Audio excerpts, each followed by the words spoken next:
Todo mundo está cansado de ouvir que o engenheiro tem que calcular o aço, o concreto, as cargas, mas a gente de fato não sabe em que momento que isso tem que acontecer. Mas hoje eu vou explicar o que são os projetos complementares e em que momento eles de fato precisam entrar na sua construção.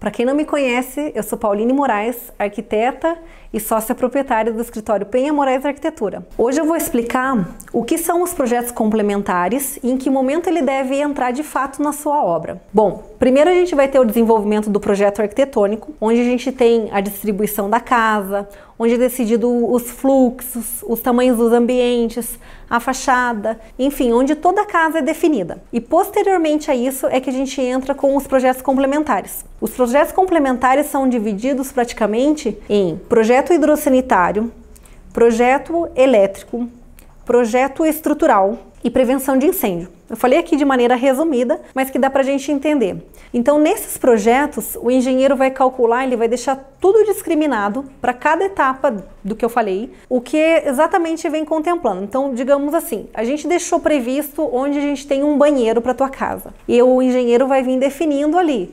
Para este banheiro eu tenho que deixar uma tubulação de 10 milímetros, com uma queda, com uma inclinação para tal lado.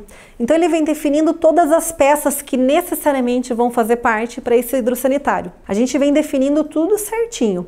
Então ele vai compatibilizar o hidrossanitário, que eu já falei, o elétrico, onde ele vai vir definindo, por exemplo, os fios, desde a bitola, desde a questão de neutro, fase, de todas as coisas que ele tem que definir ali para ficar com uma capacidade elétrica, né? Porque não é só lançar aonde que são as tomadas, né? Ele tem que fazer o cálculo de cargas de eletricidade, tudo certinho para que nada fique incoerente, até porque existem normas para que isso seja aprovado. Também o engenheiro vai fazer ali já deixar a tubulação prevista para você passar fiação de telefone, outra tubulação para fiação de antena. Então o ideal é que já deixe tudo previsto. É claro que o engenheiro também já vai fazer com vocês um levantamento do que vocês esperam. Hoje em dia tem muita gente que já não quer mais colocar vários pontos de telefone, um por ambiente. O engenheiro já vem questionando também essas coisas. Então é feito um levantamento de necessidades do que precisa para cada ambiente, mas aí ele deixa as esperas para cada ambiente tudo certinho. Também já deixa previsto onde vão ser os pontos de ar-condicionado, também deixa previsto onde vai ser ponto de antena para que tudo fique certo, até porque fiação de antena não pode passar na mesma tubulação que um outro tipo de eletricidade. Então tudo é deixado previsto dentro desse projeto de elétrica. Ali também ele já vai deixar especificado. O engenheiro ele lança o básico, igual a gente fala. Por exemplo, para um ambiente lá de 3x4, ele vai falar assim, olha, um ponto de iluminação nesse teto, se a gente usar um ponto de iluminação já é suficiente. Se vocês quiserem que daí deixe, por exemplo, ponto de pendente, ponto de dicróica, isso já entra num projeto mais a fundo, em que até a gente fala que já na parte de projeto de interiores, em que a gente deixa, nós arquitetos aí fazemos um pré-lançamento e posteriormente a gente passa para o engenheiro avalia essa carga para poder considerar no projeto. O engenheiro geralmente vai lançar o básico para atender a tua casa de maneira genérica, a gente fala, né? Não é nada específico, nada tão personalizado, digamos, com relação ao projeto. Então é bom estar ciente nesse aspecto. O engenheiro também vai fazer a parte dos projetos complementares no que se refere à estrutura. Então ali ele vai considerar, com base no arquitetônico, por exemplo, o tamanho dos vãos. Vamos supor lá, deixamos uma garagem com um vão de 7 metros e eu não quero nenhum pilar. Sonho de todo arquiteto, né? A gente não quer nenhum pilar que fique aparecendo, que fique evidente ou atrapalhando no acesso, circulação. Então o engenheiro vai fazer o cálculo de quanto que eu vou ter, que altura que vai ser essa viga. Então é fundamental, na verdade, ele tem que fazer em cima da planta. A gente até fala assim, o engenheiro tem que ter um bom diálogo junto com o arquiteto, ambos, na verdade, tem que ter um bom relacionamento, tem que existir uma compatibilização. Os projetos têm que necessariamente estar alinhados. A gente fala isso porque Vai ser comum, vocês já devem ter muitas vezes escutado, que existe muitas vezes uma certa picuinhazinha, o engenheiro quer isso, o arquiteto quer aquilo. Mas na verdade ambos têm que se somar, né? A gente até sempre brinca aqui com os profissionais que trabalham com o nosso escritório, a gente tem que somar as nossas forças porque é fundamental.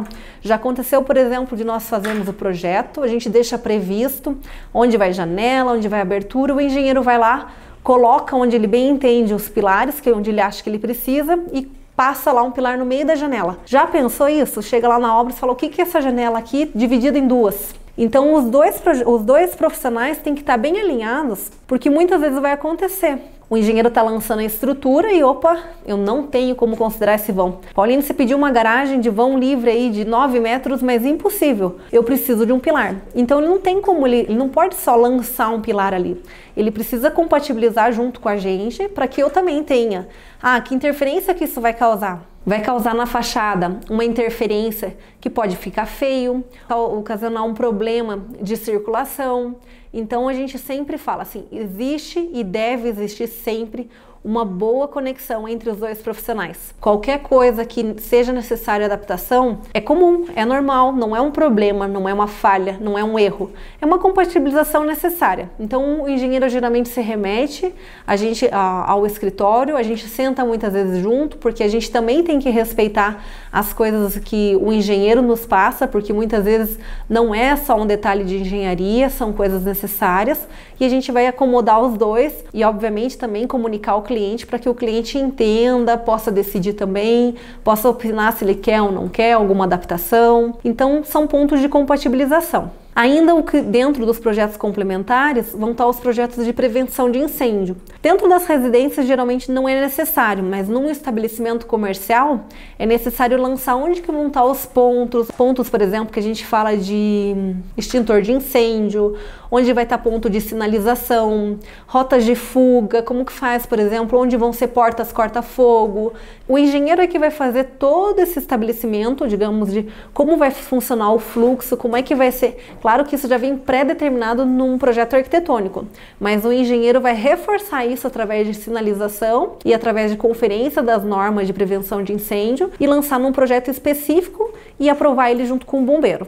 Os projetos complementares, eles são necessários logo após a aprovação do projeto na prefeitura. Tem muita gente que pergunta, mas definido o projeto, não tem como o engenheiro começar o projeto complementar? Vamos assim falar, ter como até tem, mas daí é o risco, por exemplo, de você começar a entrar na prefeitura, a prefeitura pede uma adaptação, e daí depois o engenheiro já começou, aí tem que refazer, arruma daqui, arruma dali. Eu falo assim, às vezes a gente aumenta mais problema do que de fato a gente espera, aprova na prefeitura bonitinho, quando sair temos alvará de construção em mãos, aí a gente encaminha. Vamos lá para o engenheiro e o engenheiro coloca lá na ponta do lápis tudo que vai precisar de cálculo de cargas, de todo o restante, e ele faz em cima de um projeto arquitetônico já finalizado. Então assim, ele não vai ter alteração nenhuma. Se tiver alteração, vai ser essas compatibilizações que eu acabei de falar. Então que vai ficar tudo alinhadinho. Então esse é o melhor momento para entrar os projetos complementares. Depois que o projeto está aprovado e ele faz os complementares, você consegue inserir já na fase de orçamento. Porque também a gente fala assim, é muito complexo você ir para um orçamento com um pedreiro ou com um construtor sem você ter os complementares na mão. Você tendo os projetos complementares, quem vai construir consegue entender, através dos relatórios que vêm dos projetos, você consegue ver lá quanto de aço, quanto de concreto, aí sim fica claro. Aí as informações são preciosas, porque daí você consegue fazer quantitativo, você consegue prever de fato o quanto vai de mão de obra em cima de cada atividade. Então é muito mais simples, se você segue essa sequência, projeto arquitetônico, projetos complementares e por fim a execução da obra, fica muito mais fácil. Tem gente também que quer começar a obra sem os projetos complementares.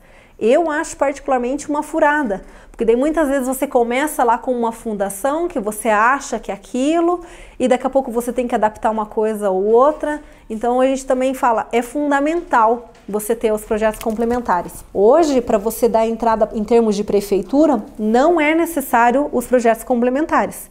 Então não se exige que se tenha ali tanto elétrico quanto estrutural. Mas a gente costuma brincar assim até com os nossos clientes. Não tem o que pague um bom sono, né? Porque eu falo assim, aí você vai construir uma casa com subsolo, você vai construir uma casa que precisa de um arrimo e você não tem o cálculo de quanto você precisa de ferragem, que tipo de concreto que você vai colocar. Eu falo, e se lá pra frente isso começa a ceder? E se a gente começa a ter um problema ali com relação ao vizinho, começa a ceder, ou começa uma infiltração porque as paredes começam a trabalhar, o retorno que você tem em função de você construir com segurança, não tem o que pague. É um investimento que você faz tendo esses projetos. Na nossa cabeça não se tem como construir sem ter esses projetos complementares. Se torna totalmente fundamental, se torna imprescindível. Tem gente que fala que tem um mestre que entende bem de ferragem, que entende bem da tubulação, que consegue fazer tudo, mas nada compete, nada é como você ter tudo no papel. Você consegue orçar melhor, você consegue ter segurança, não tem o que pague você ter esses projetos em mãos. De modo geral, então, eu expliquei para vocês o que são os projetos complementares e o melhor momento em que ele deve entrar na tua construção.